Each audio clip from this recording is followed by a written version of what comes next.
Good morning, everybody. Today I'm going to make chocolate avocado pudding. Got my ingredients prepped right here. Just 6 ingredients, and you will need your food processor or blender out, and maybe a spoon and a scraper. All right, so I'm going to go ahead and start with your ingredients that you will need. This will have a serving of 4.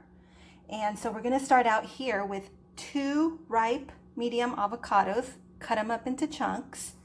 And then you're going to have 4 ounces of cream cheese at room temperature.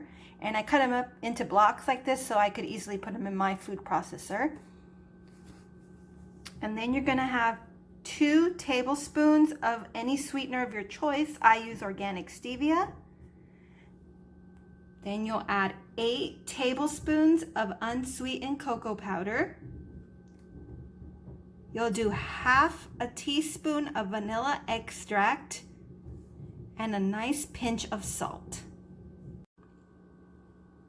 All right, guys, so now I've added all those ingredients into the food processor, and then we're going to go ahead and start mixing this.